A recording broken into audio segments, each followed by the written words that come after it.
Muito bem, a gente começa aqui direto no pós-Pentecostes, um primeiro grande comentário. Você vê que a gente estava nas semanas da Páscoa, foram 6 ou 7 semanas seguidas até chegar em Pentecostes. Então você acompanhou, era a primeira semana da Páscoa, a segunda semana da Páscoa. Agora depois do Pentecostes, olha só, vira nona semana do tempo comum, a gente volta para uma expressão comum, né, no calendário litúrgico, em que as coisas meio que voltam num eixo, num ritmo normal. Pessoal, quando você lê comum aqui, a palavra não expressa realmente o que ela deveria estar sendo entendida.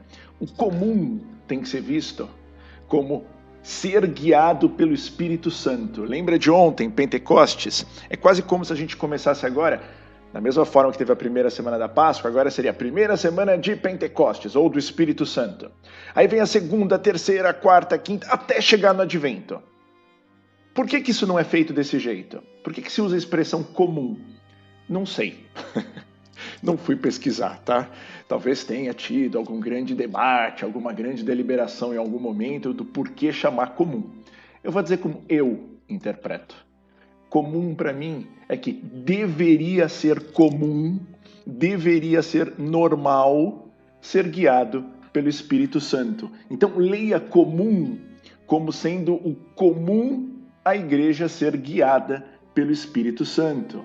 Mas vamos começar então aqui a primeira leitura. Hoje a liturgia oferece duas possibilidades, tá vendo? Então ou escolhe-se uma das duas. Volta-se ao comecinho de Atos, ou então tem essa do Gênesis. Eu vou pegar a do Gênesis.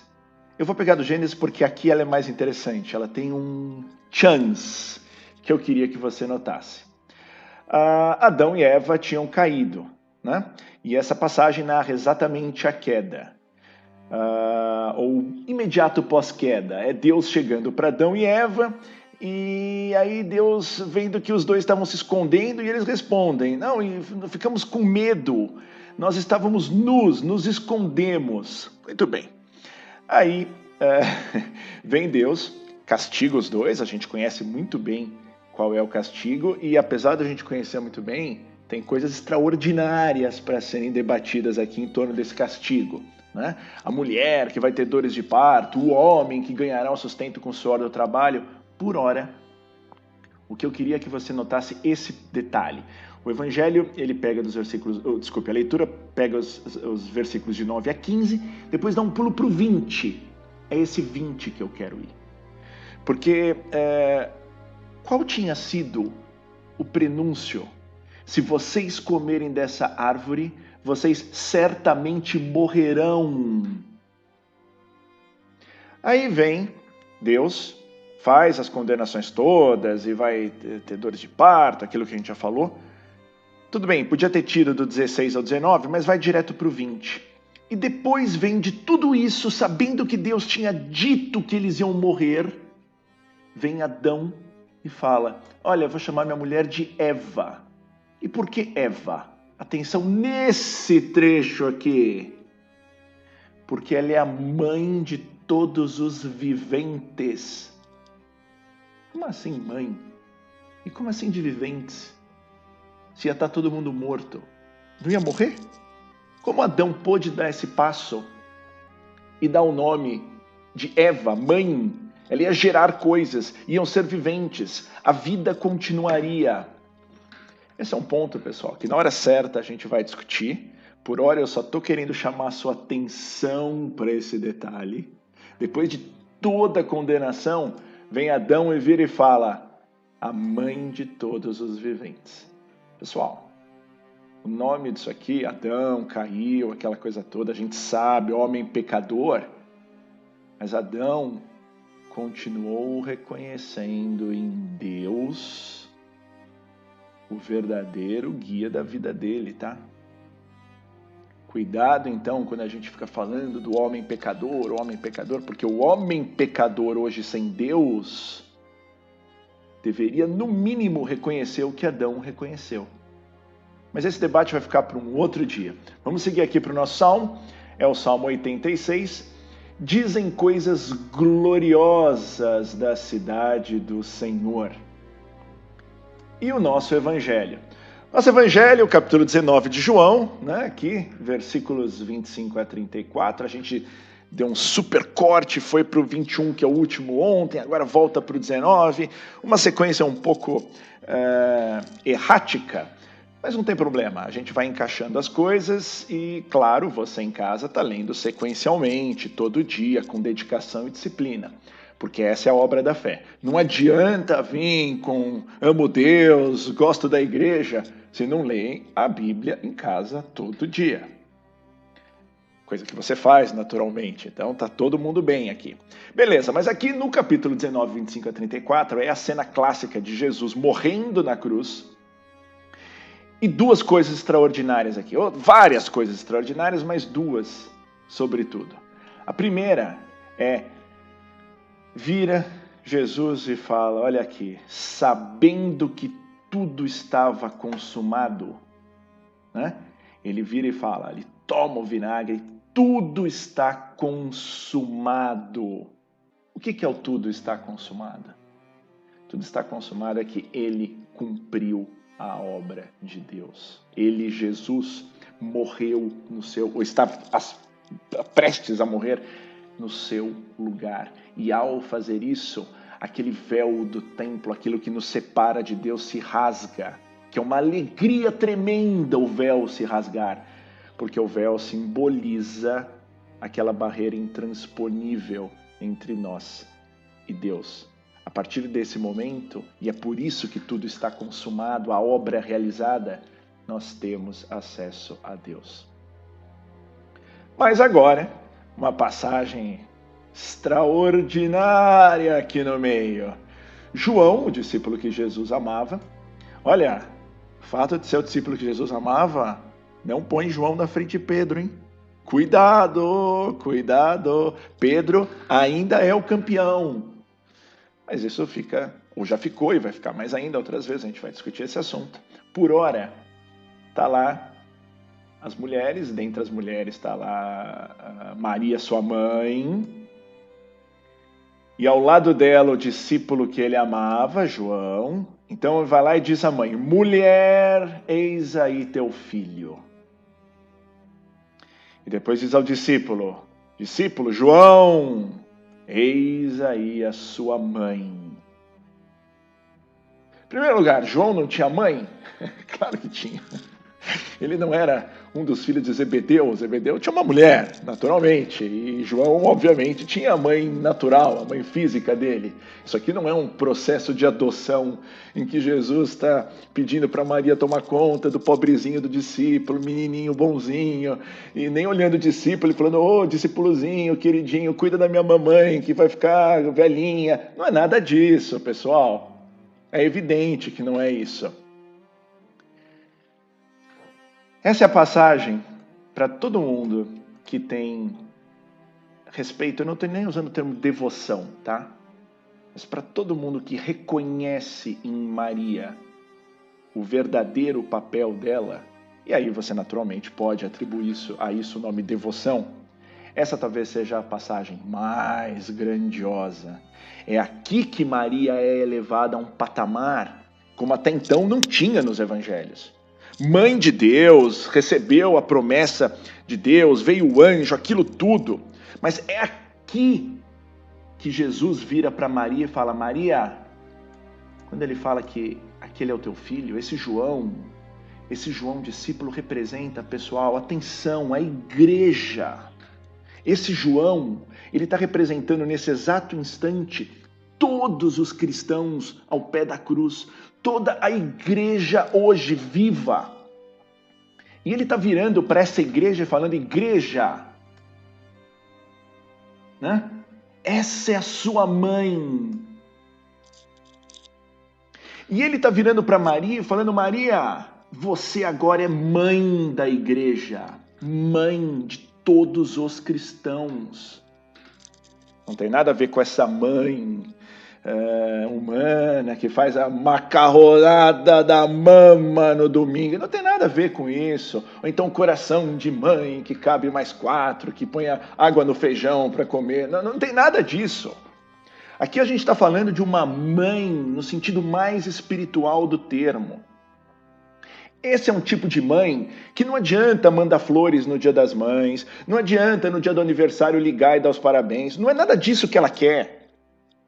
Aliás, a última coisa do mundo que Maria quer é ser homenageada, é ser aplaudida.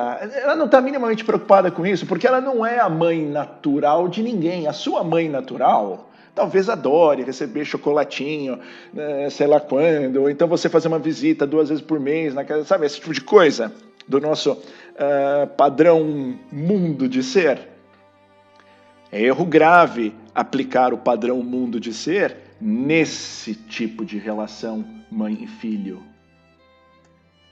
Esse tipo de relação mãe e filho, pessoal, é a relação que realmente importa. E olha, agora você que está me ouvindo e tem verdadeiro respeito a Maria, saiba que quando vem Jesus nessa circunstância, à beira da morte, falar que essa mulher é mãe da igreja, o que ele realmente está querendo dizer com isso? Que essa igreja é nessa igreja que tem que nascer, atenção nessa palavra, nascer Jesus. Da mesma forma que em Maria se fez o Deus homem, é dentro da igreja, cuja mãe é Maria, e simboliza muito mais do que uma mãe natural, que a gente pode ter grande amor, mas aqui vai muito além. Essa mulher é mãe da igreja, porque é nessa mulher que nasceu Jesus. E tem que ser nessa igreja que nasce e leva Jesus. E filho, esta é a tua mãe. Atenção, você cristão. Eu não estou falando católico, hein? Eu estou falando cristão. Atenção, você cristão. Esta é a tua mãe. E sabe por que esta é a tua mãe? Porque você tem que ser como ela foi. Em você, cristão, você que está me ouvindo, você ou em você tem que nascer Jesus.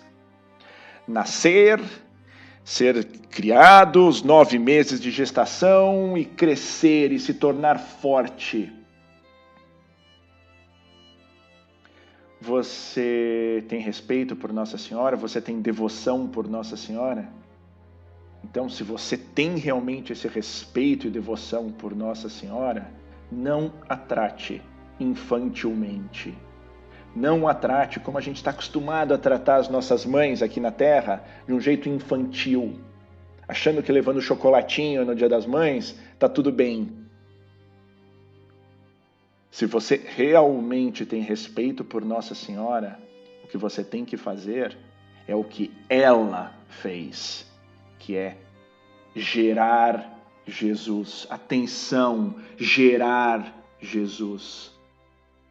Você tem devoção por Nossa Senhora? Você tem admiração por Nossa Senhora? Então saiba, você precisa se converter, receber o Espírito Santo e se transformar. Ao fazer essas 3 coisas, você está realmente valorizando Maria. Se você não fizer essas 3 coisas, você está desprezando Maria.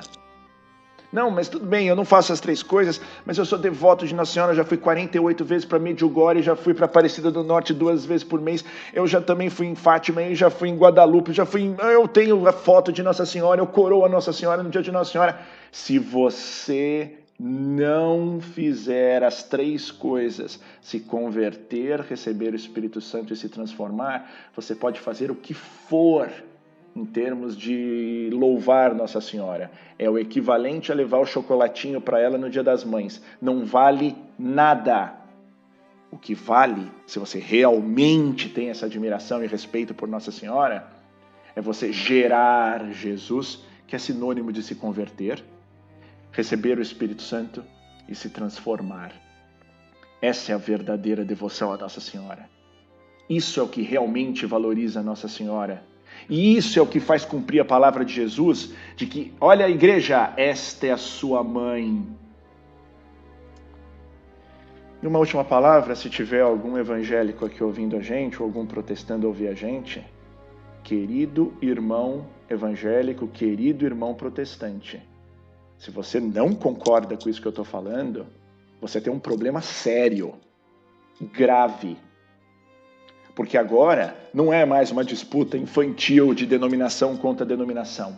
Agora a gente está falando de algo que o próprio Jesus disse: mulher, este é o teu filho. E quando ele disse isso para Maria, ele disse isso para todos os cristãos, incluindo os não católicos. E quando ele vira para João e fala: João, discípulo, esta é a sua mãe, ele está falando isso para todos os cristãos. Maria deveria ser o maior fator de unidade entre denominações.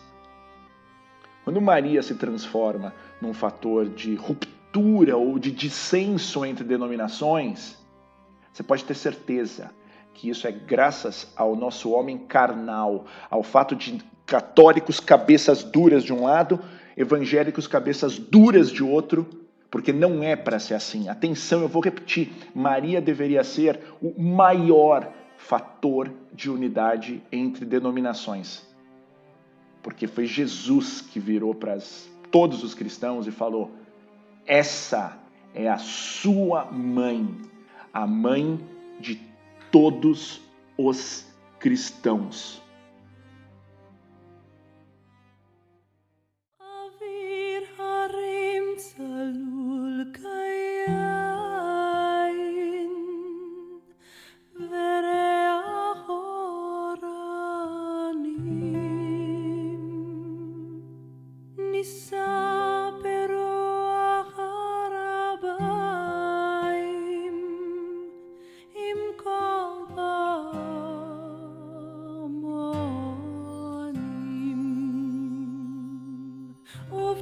Dem